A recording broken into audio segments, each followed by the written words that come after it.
All right, guys, this is our next page in our Math by Ourselves packet. On this page, you're going to notice it's very familiar. It's following the same structure that those other pages have followed along the way.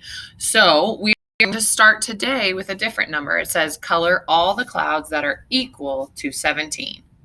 I'm looking for clouds with numbers equal to 17. I know that 17 has how many ones? 7, yes. And how many tens?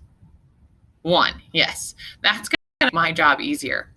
I notice that this cloud has 2 5s, which I know is 10 here, and then 5 and 2 more, which I know is 7. So it has 10 and 7, which means it must have 17, yeah? So you're going to go ahead and color in that cloud. Let's change it up today and do some blue.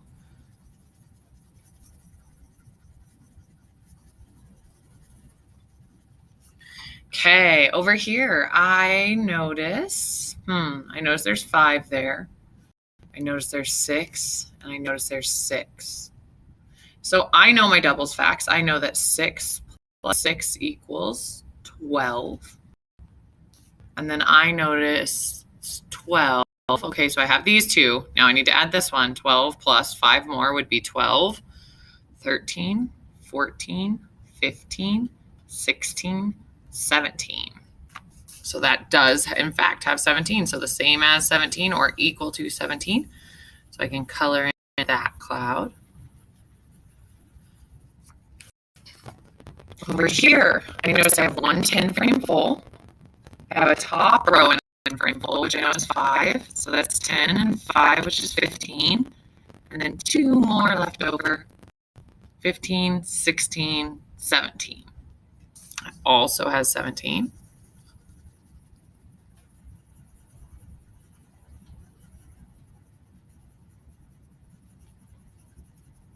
Color that in. And then when I come over here, I know that whenever they put these together in the 10 blocks, is in fact a 10. If I need to, I can count them, but I'm normally there are 10 here. And so I can be pretty confident in that. So there's 10. And then I notice that there's 1, 2, 3, 4, 5, and one more, which makes 6. So 10 and 6 doesn't make 17, that makes 16. So that one is not equal to 17. Okay, next it says write 2 number sentences using the numbers. I notice there's a 2, there's an 11, and there's a 9. They want me to make an addition problem and a subtraction problem. If I make an addition problem, I know that what number is going to go last. Is the smallest number going to go last or the biggest number? Right, the biggest number.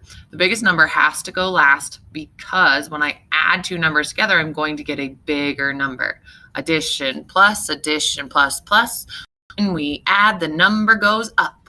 So I know that I can't have, if I add 11 and 9, I can't have 2. Or if I add 11 and 2, I can't have 9 because the number always has to go up when I add. So my largest number, 11, it is the greatest of them all, is going to go at the end of my addition problem. And then to be sure that my thinking is correct, I check to make sure it makes sense. So if I take 2 and I add 9, does it make sense that I would have 11? Now, Mrs. Martell, whenever she adds, I take my biggest number. So 9 is much bigger than 2.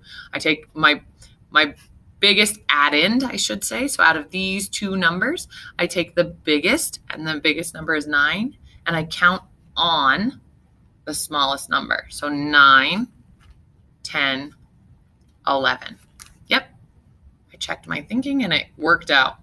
Now I need to make a subtraction problem.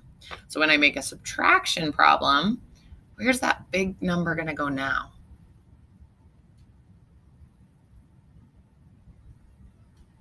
The big number has to go at front. So if the big number has to go at the front of the equation because it doesn't make sense that I would be able, if I had 2, can I take away 9? I can't even do that. And if I have 9 and I take away 2, I'm going to get a smaller number. So my bigger of these 3 numbers has to go first in my subtraction problem.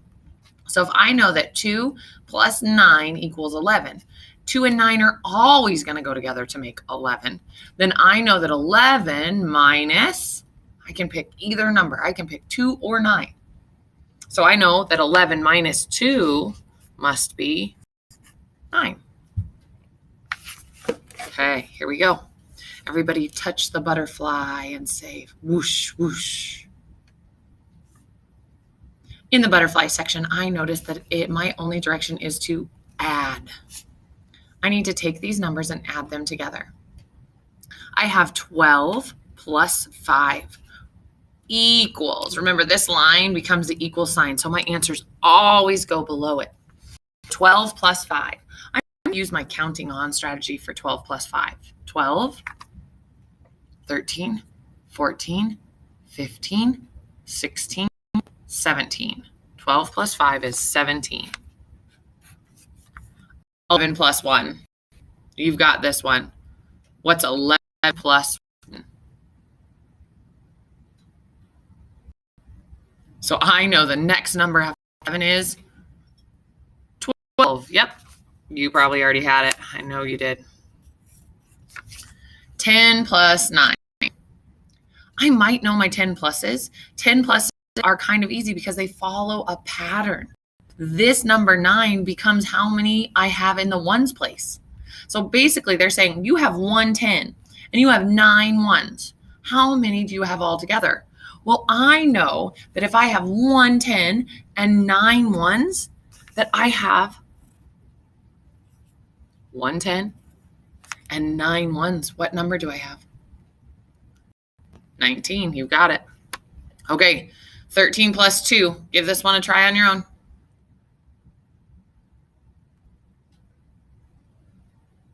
What strategy did you choose? I might choose a counting on strategy, or I might choose to break apart my number and know that if I have 3 ones and 2 ones, I'm going to have 3 and 2 make 5. So I'm still going to have my 10, and now I have 3 and 2 that make 5, and I know that if I have 1 10 and 5 ones, I have 15. Okay, here we go. Compare 2 numbers. So here's my greater than or less than sign. They've made him look like an alligator. Then remember, they made him look like an alligator because they want to remind you that the greater than side, this side that's opened up, if we think of it as an alligator mouth and remember that he wants to eat the biggest number, it makes it slightly easier to remember which way to point him. I also like to think of this side as an arrow. And if I was doing archery, because Martell is a bow hunter, and I practice my archery skills, I want to hit the smallest target. Because if I can hit something that's really tiny, then that means that I'm doing really well. So if I this is an arrow pointing towards the smallest number, and this big alligator mouth pointing towards the largest number, I know which way to make this symbol so that the statement is true. So right now it says something is less than, notice this number is going to be less than 39. So I have to write on any number less than 39. Go ahead and write. I don't know about you, Martell decided to use 25. Okay. Point to the cat and say, meow. Where on the cat box is how many faces? I'm going to give you a minute to think about faces. I notice this is a three-dimensional shape. I notice that because it's a three-dimensional shape, it has all of these sides. We call them on a three-dimensional shape, we call those flat surfaces, or sometimes we would call them sides, but the flat surfaces or sides on a 3D shape are called faces. So if you to touch these surfaces, how many would you have? Now, it can be tricky in a drawing because you can't forget that there's some faces on the back side and on the bottom of this that you can't see. So I could see this is the bottom face. Do you see that? That dotted line means there's a face there. That's the bottom face that you can't see, the one it's sitting on. This is the back face, the one that you wouldn't be able to see. So there's 1 and 2. We can't forget those. And then after I've gotten those back ones, I need to focus on these front faces. So there is 1 and 2. And I have this front face. 3 and 4. And then don't forget the 2. 5. And then this end over here, see it? Hiding. And 6. Makes it a little trickier. 5 and 6. So there are 6 faces on a, what shape is this? Rectangular prism. If you said rectangular prism, your looks like a rectangle, but it's a prism because it is a 3D shape. Okay. It says circle true or false.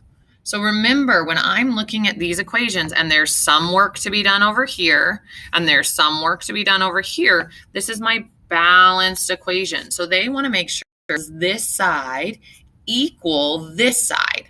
Or is it the same as?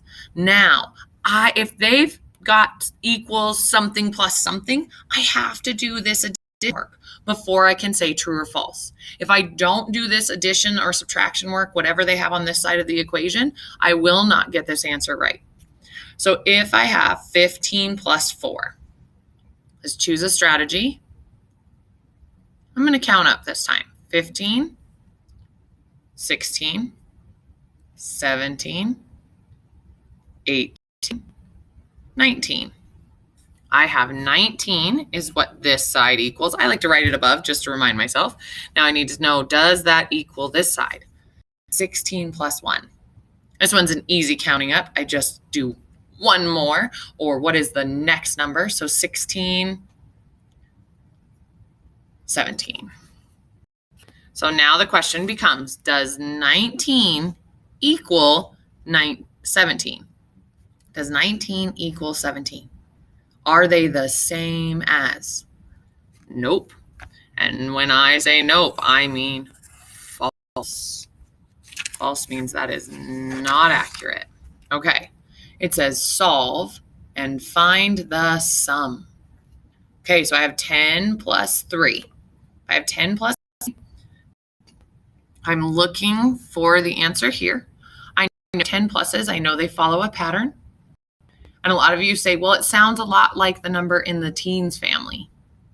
So I know that the number sounds a lot like 3 in the teens family is, you got it, 13. Now, don't let this trick you. Also, my teens family number that has a 3 in it is 13, which is probably better because 11 and 12 don't sound a lot like 1 or 2, right? But you know that they have a 1 and a 2 in them, just like 13 has a 3 in it. So it's 1 10 and 3 1s. Now I come down here and I'm looking for 1 10 and 3 1s. I bet you can do this one. Yep, you get 1 10 and 3 1s right here. It's kind of sticking out. Okay, it says add or subtract and then circle the smallest sum. Don't let Mrs. Martell forget about this second direction. Sometimes I even forget about the second direction. I get so excited to move on. So we're going to add or subtract first. 47 plus 10. Remember that I'm really just adding one more 10 to this tens place. It's the same as moving down on my hundreds chart.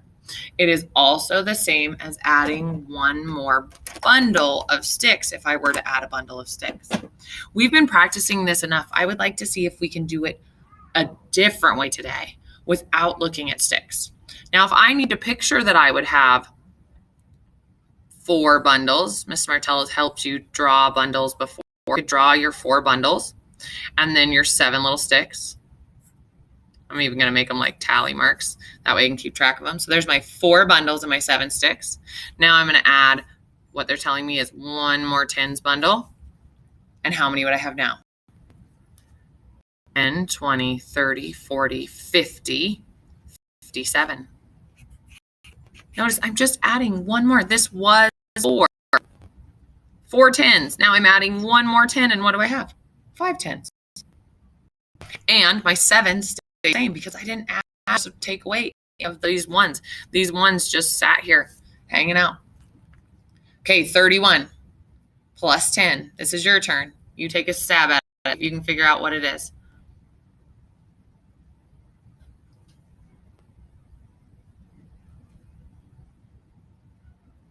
Okay, if I have 3 tens and I add one more 10, how many 10 do I have now? 4 tens, you've got it. And then I have 1 1, and I'm going to add 0 more ones. What do I have? 1 1. It stays the same. So I have 41. Perfect. Okay, 59. Same thing. If I'm not sure, if my brain's not breaking these numbers apart into tens and ones yet, I can always draw a picture. I can look at this and I can draw my picture of 50, but I know that I need bundles for 10, so I can tell that they're tens. So 10, 20, 30, 40, 50. Notice that means that I have 1, 2, 3, 4, 5 tens, and then 9 ones. 1, 2, 3, 4, 5, 6, 7, 8, 9. Okay, got my bundles and my sticks. Now I'm going to take away 10. So just erase one. If I erase one of my bundles of 10, I now have 1, 2, 3, 4 bundles of 10 and 9 ones. So I have, it's like I had 5, I took away 1, and I have 4 tens. And now that 9, remember, he stays the same. He's still there. I can't forget about him. So I still have 49. All right, guys, I think you can do this one on your own. Mrs. Martell wants to see this one done on your own.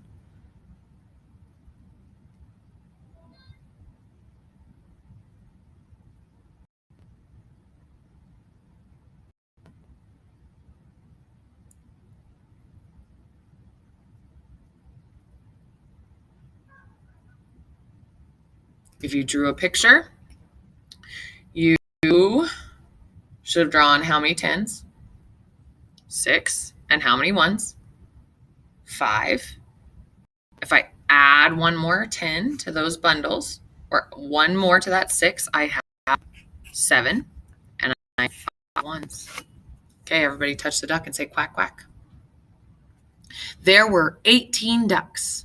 7 were males. How many were females? So I have a couple choices. I can draw 18 and then mark out how many I have as males, or I can think of it as a subtraction addition problem. They're telling me that I have 7 males and I have some females, and that all together I have 18 ducks. So it wants to know what goes with 7 to make 18. I like to think of these as subtraction problems, because if I'm asking what goes with 7 to make 18, then I know that what I'm really asking is if I have 18 and I take, here I'm pretty confident, and I take away 7,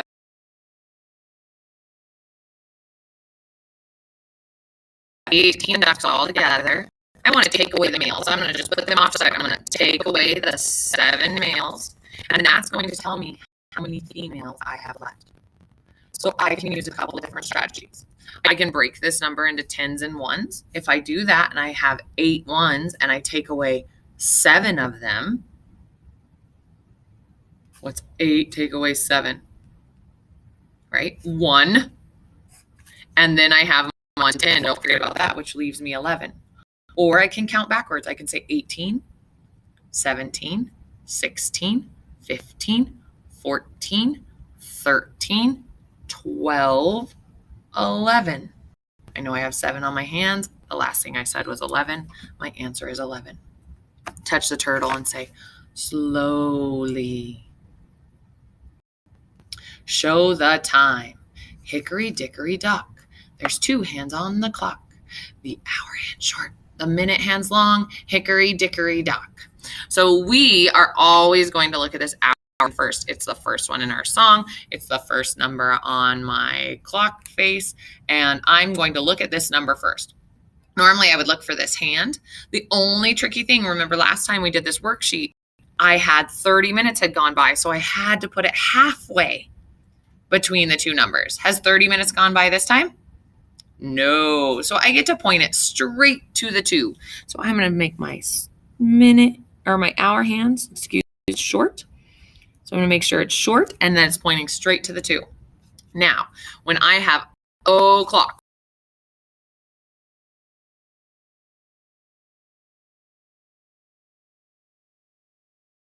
a longer hand that's pointing straight to that 12 or right to the top of the clock. Perfect. Check your answers. Think through it. I hope to see you do it all on your own next time. You've got this.